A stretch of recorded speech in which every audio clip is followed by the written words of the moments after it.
All right, welcome Calculus to your Chapter 4 Quiz number 2 review video. We are brought to you by our favorite Litchfield sponsor, Chinatown, Bobo's Chocolate Chip Oat Bar, gluten-free and delicious, and Veggie Straws Sea Salt, also gluten-free, so tasty. Now, left this blank, but if all goes according to plan, your next quiz is going to be Tuesday the 29th, all right? Unless Elsie May is born before then. If she is, your quiz will be the first day I'm back, which I'll let you know via email or a video, okay? It's all about related rates. Your next quiz is solely related rates with, I believe at the end, yeah, there's some find it all questions, which we should be getting better at, okay? 15-foot ladders leaning against the vertical wall when the base of the ladder starts to slide away. By the time, again, you guys can read this question. Here's what's going on. I have given you dy dt. It's sliding down the wall. It's sliding down. The distance of y, that distance is getting smaller. That's why it's negative. I have given you that the ladder is 11 foot above the ground. It is 15 feet long. Use Pythagorean theorem to figure out that this is 10.2. All right. Here's the formula we're using. We're using Pythagorean theorem. All right. Take the derivative of that. X is changing with respect to y. With respect to time, I'm sorry. So is y. So is z. Now dz dt in these, the ladder is remaining 15 feet. It's not shrinking. So that is why, for a lot of questions, this will be 0, okay? We can divide everything by 2, as we do in class a bunch. We are looking for dx dt. How fast is the base of the ladder moving away from the wall? That's what we're looking for. Okay, substitute, that's x. I don't know what this is. Y is 11, that's dy dt. This is 0. Coming over here to solve that, it is moving away from the wall at, you're gonna get a lot of decimals here, 1.83 feet per second. Air is being pumped into a spherical balloon. So we're talking about volume of balloon. I will give you some of these formulas. All right. Here's what's going on. There's the balloon. So at a rate of 5, folks, that's the third power. So that's volume. I've given you dv dt, and it's 5. It's getting bigger. Air is being pumped into it. Okay. So here is the formula I'm working with. Take the derivative. dv dt. Again, the volume is changing with respect to time, and so is the radius. So we use implicit there and there.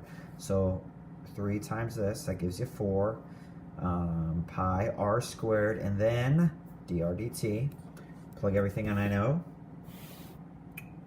5 divided by 400 pi is 1 over 80 pi. You can just leave it like that. Honestly, it's fine. Okay, here's another ladder question. All right, so this time it is moving away. So I've given you dx dt. I want to know at what rate it's sliding down. I tell you it's 5 feet from the wall. When we're looking at it, 13, use Pythagorean theorem. Y would be 12. That's all the sweet info we need, just like number 1.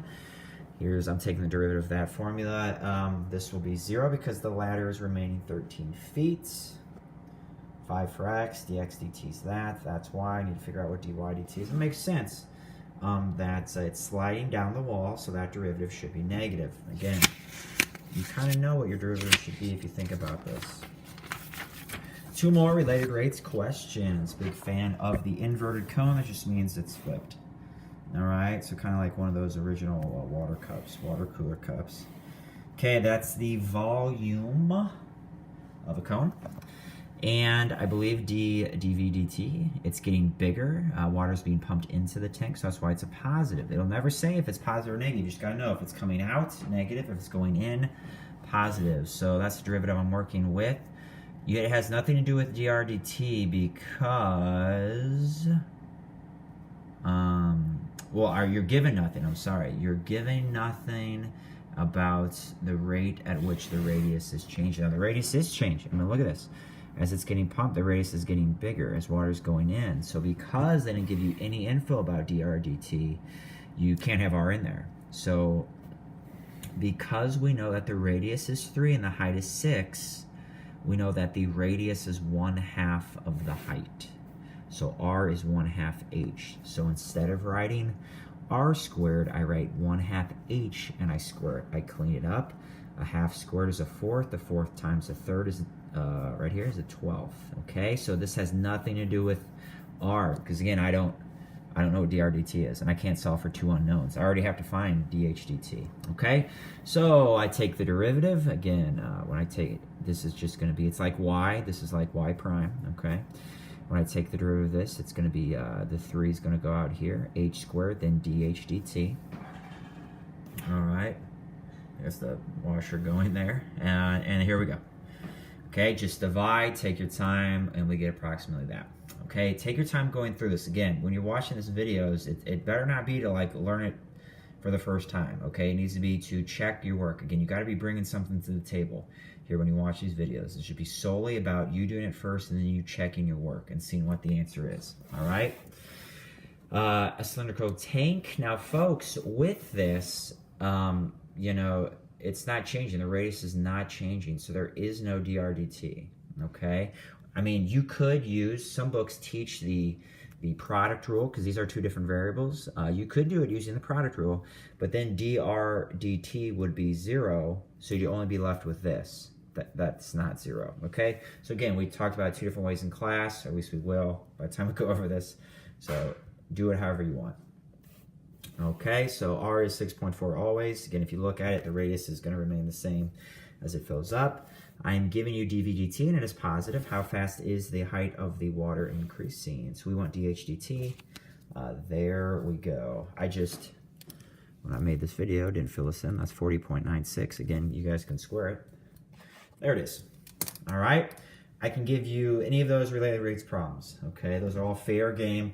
Know them, folks. Those are all the very classic ones. Find the critical points, folks. This is something from your first quiz we know when you get better at. All right. So critical points when the derivative is equal to 0. All right, or the derivative is undefined. So some of us are having issues with factoring, folks. That has got to get better. Again, you can use the quadratic formula here if you wanted to. Those are the true critical points. When we take the derivative of natural log, it's 1 over the natural log of, you know, whatever that u is, times du. Okay, here's what we're left with. Because, first off, look at two different things here. Sets the derivative equal to 0. All right, you get -2.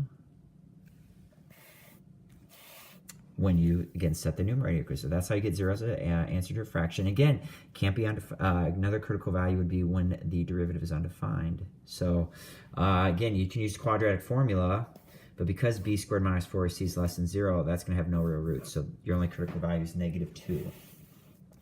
Same thing here. All right. Going to use cross multiplication. All right, 1/12 is a critical value, but also, folks, your derivative can't be undefined, so set this equal to 0. -1/4 is also a critical number. So about D here, product rule. I'll always factor out e to the whatever, e to the x, because this will never be 0. This will never be 0. So your only critical value there is 1/2. And lastly, just like A, we do have to use the quadratic formula. Your critical values are that. All right, leave it like that. Lastly, folks, we do have a few questions that say find it all.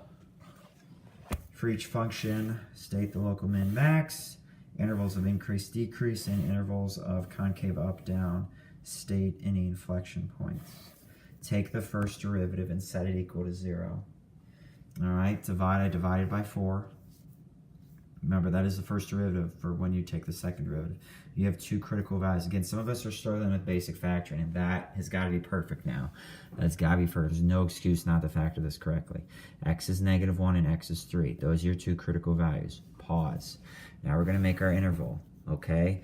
It goes from -infinity all the way to our first critical value. Our first critical value to our second one. Again, critical number, critical value. I'm going to use interchangeably. And then our last critical number to infinity. Those are our intervals. Let's find a test number that fits in there. -2. Always use 0 when I can. And then 4. I plug those into my first derivative. Now I could plug it in there, or that's the best one because I can simply know that if I plug -2 and I get a negative times a negative, which is a positive, it's increasing. Do the same thing with 0. I get a negative times a positive and negative. Do the same thing with 4. I get a positive times positive, which is a positive. So it goes increasing, decreasing, increasing. There it is. Now, when it goes from increasing and decreasing, I have a max value, and that is at that transition point when x is -1. So I take -1 and I plug it into the original function, not the derivative. Okay, I plug it into the original function. Guys, if I plug -1 into the original, I'm going to get 0. It's a critical value. Plug it into the original. Okay, then when I go from decreasing to increasing, I'm at a minimum, and that is at that x value of 3. I plug 3 in for x into the original function, f of x, and that looks good. Okay, take the second derivative. So I'm looking here at the first derivative. I take the second derivative. Set it equal to 0. The critical value there is 1. -infinity to 1, 1 to infinity. I plug that into the second derivative, like 0 and 2, perfect. It's negative, it's positive, concave down, concave up. So there's an inflection point at 1. I plug 1 into the original function. F of 1 is that. Okay, there it is. That's all of it. And then number 8, same type of thing. Take the first derivative, plus or minus 3, folks, plus or minus 3. -infinity, -3, -3 to 3, 3 to infinity are my intervals. Goes increasing, decreasing, increasing. I'm going to use those to check. Increasing on those intervals, decreasing on that interval. When it goes from increasing to decreasing, it's a max. I'm going to plug -3 into the original f of x, and I get, wow, 209. That seems like a max. When it goes from decreasing to increasing at 3, I plug that into the original. All right, which I did over here. Again, this is plugging into the original, and -34 definitely seems like a min. Here is my first derivative. I take the derivative of that. That's simply 12x. I set it equal to 0, so it's 0. All right, so I'm going to use -1 and +1 for my test numbers. And I simply plug it in right there. Plug -1, you get a negative. Plug a positive in, you get a positive. That's pretty simple. All right, so 0 what? Simply plug 0 in for x. Your constant's 101, so the inflection point is 0, 101. All right, folks, so this is the video for your second quiz. 50 points. We definitely want to have a good result on this. This is the Yak Math video signing out.